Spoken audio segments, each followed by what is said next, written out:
They've used the term national security tariff. We had Shashi Tharoor yesterday who called it sanctions. How do you look at national security tariff as just the way it has been framed and sort of pushing India in that? I'm not going to get into definitional debates. My point is a very clear point, which is that we are buying oil to stabilize the oil markets. Yes, it is in our national interest. We have never pretended otherwise, but we also say it is in global interest. And you call it what you will, I don't think that is the relevant point. I think the relevant point is that levying tariffs on a country for doing what it has been doing openly with, and which other countries continue to do in larger volumes than us, is, in our view, unfair and unjustified. Beyond that point, whether you call it this or that, I don't think makes a difference. How do you see the road ahead? Well, I see the road ahead as, we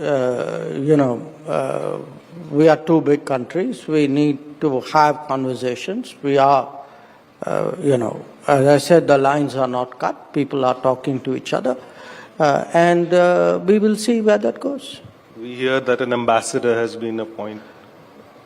Yeah, I read about it too. No views yet on that? Look, I am a foreign minister. I don't comment on ambassadorial appointments of other countries, that too in public. No, but it's a good development in one way if you would consider it. I'll leave that to you. But you were also, correct me if I'm wrong, sir, you were the first person to go into Kremlin after Alaska? Not as the first foreign minister. Yes. Foreign minister to visit Russia and I guess so. And met Putin. Yeah, I guess so. What is the sense you got of that conversation? Everybody's linking us to that conversation as well.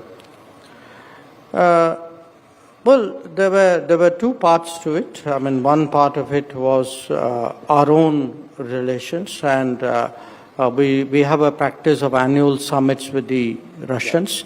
We are planning one at the end of the year. So a lot of it was devoted to what would happen there. It's an annual exercise. That's how the relationship grows. And I'm like the account keeper for the non-military side of it. So the way it is divided is defense minister manages the military side. I do the rest. So a lot of it was devoted to what would happen, what's happening in our relationship, where are we going, what will we do, things like that. And there were some good developments. I think our trade has grown a bit. We would like to grow it further. There's been some mobility of people. We would like to see that increase. We want more market access in Russia, things like that. The other part of it, of course, was the global picture.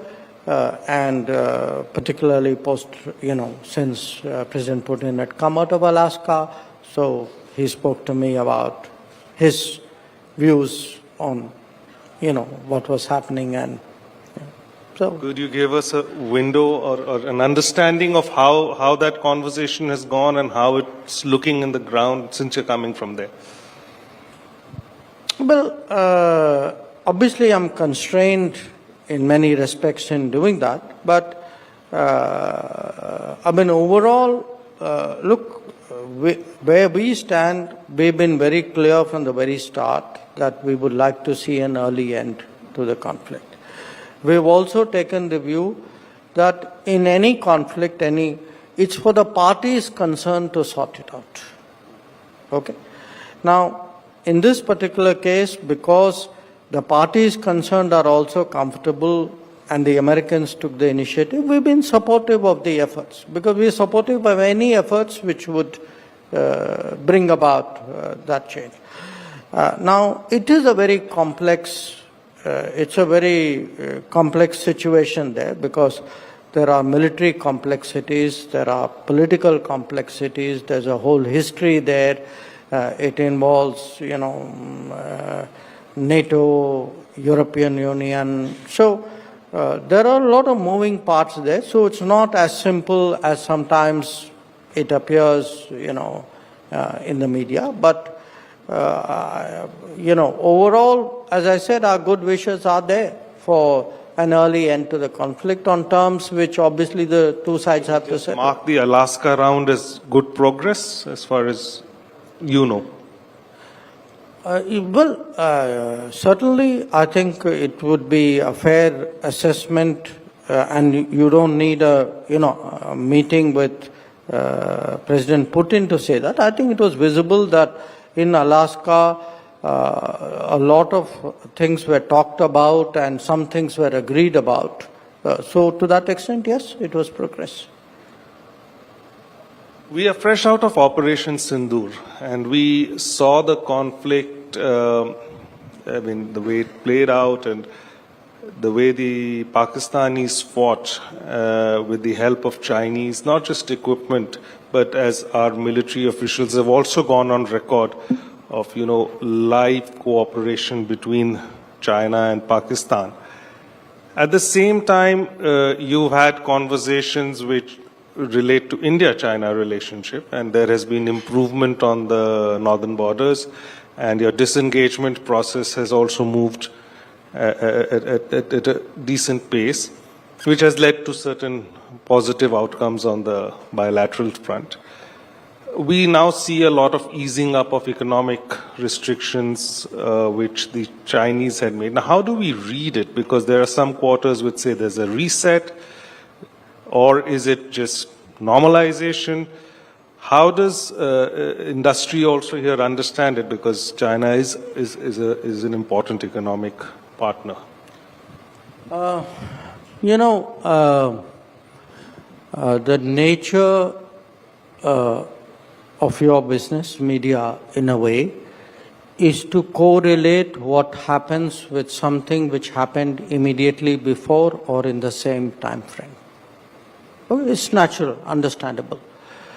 The nature of my business is really to pursue relationships, accounts, problems over a much more extended timeline. I think that's important to understand, especially in this particular case. Now, take China. What is actually on the agenda with China?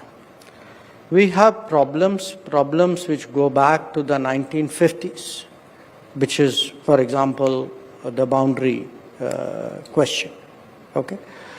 So, because other things happen, that has not gone away. In fact, that is very much still at the center stage, and it is, in fact, the maintenance of the peace and tranquility in the border areas that is a prerequisite for development of the relationship. So you have, I would say, a 50s, 60s, 70s, almost, I would say 60 years, 70 years of, 80 years now of that problem.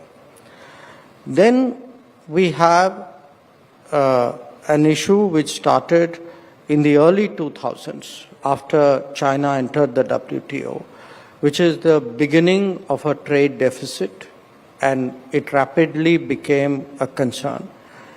It didn't become a concern in 2025 or 24 or after 2014. I was ambassador in China from 2009 to 13, and I can tell you the growing trade deficit was an increasing concern for us.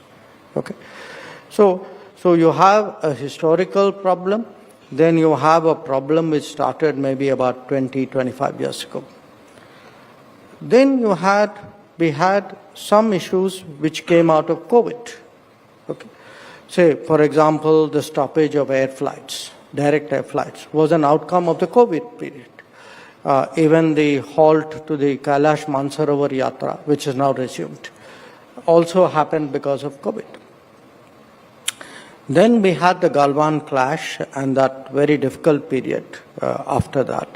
And then there were steps. By the way, even during COVID, for example, some of the precautions which we took generally with regard to investments, please remember, was actually immediate post-COVID. They were in response to the economic uncertainties of the COVID. to say press note reason?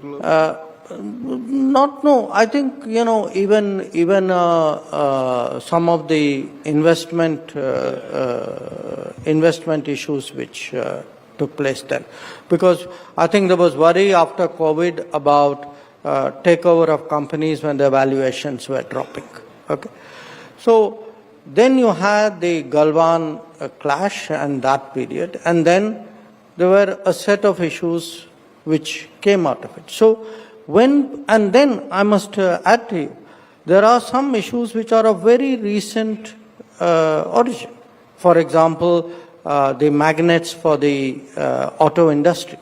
That is an outcome of a Chinese export control policy, which is a few months old.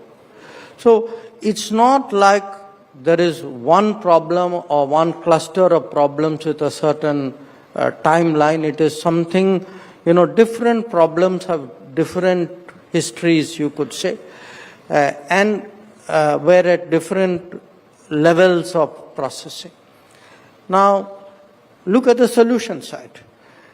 Again, you brought up Sindoor. You referred to the fact that now, given what is happening in the current state in the world, I would actually point out to the fact that much of what is happening now, or what was agreed to when Minister Wangui was here, was actually decided last October when President Xi and Prime Minister met in Kazan. Some of it was followed up in November last year when Wangui and I met in Brazil, I think. So, look, it's not what I want you to understand is it's not black and white. It's not something has happened with America, so therefore immediately something has happened with China.